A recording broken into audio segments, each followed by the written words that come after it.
Di sebuah kota kecil di Indonesia yang dikenal dengan keberagamannya, hiduplah dua orang mahasiswa di sebuah perguruan tinggi negeri. Mereka adalah Ahmad, seorang mahasiswa laki-laki yang berasal dari keluarga santri di Jawa Tengah, dan Maria, seorang mahasiswa penempuhan yang berasal dari Nusa Tenggara Timur, dengan latar belakang budaya dan agama yang berbeda.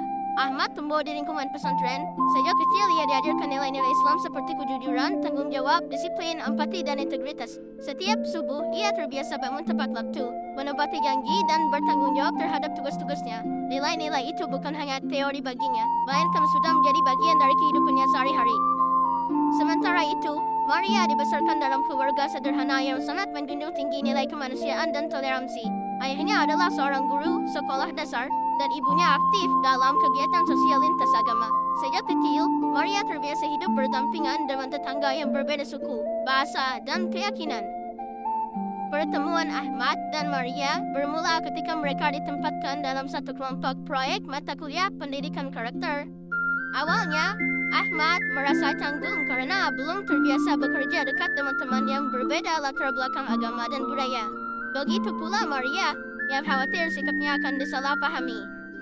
Namun, seiring waktu, mereka mulai saling mengenal. Ahmad selalu datang tepat waktu dalam setiap diskusi kelompok.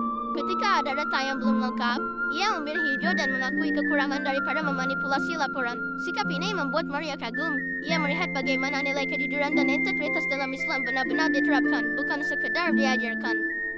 Di sisi lain, Maria menunjukkan empati yang tinggi saat Ahmad terlihat kelelahan karena harus membagi waktu antara kuliah dan kegiatan mengajar di madrasah sore. Maria menawarkan bantuan tanpa memandang perbedaan latar belakang. Dari sinilah Ahmad belajar bahwa nilai empati dan kemanusiaan bersifat universal.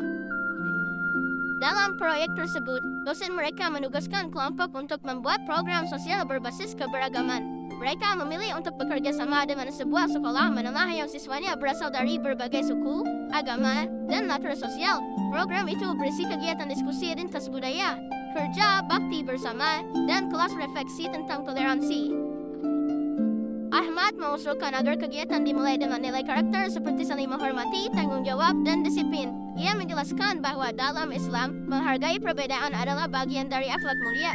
Maria menambahkan bahwa Indonesia berdiri di atas keberagaman, dan pendidikan multikultural sangat penting untuk menjaga persatuan dan kebinekaan.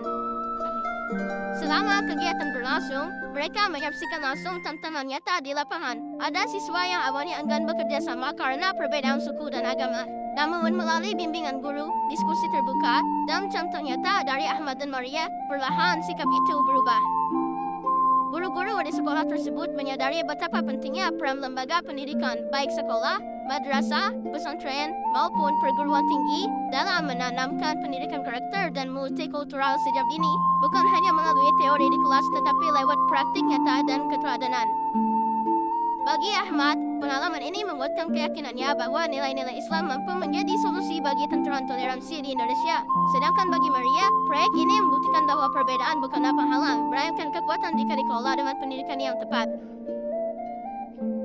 Di akhir proyek, Ahmad berkata, Indonesia ini seperti taman dengan berbagai bunga. Kalau semua sama, taman itu tidak indah. Maria tersenyum dan menjawab, dan pendidikanlah yang mengajarkan kita cara merawat taman itu bersama. Sejak saat itu, mereka berdua berkomitmen untuk menjadi generasi muda yang tidak hanya cerdas secara akademik, tetapi juga berkarakter, berintegritas, dan menghargai keberagaman. Demi Indonesia yang damai dan bersatu.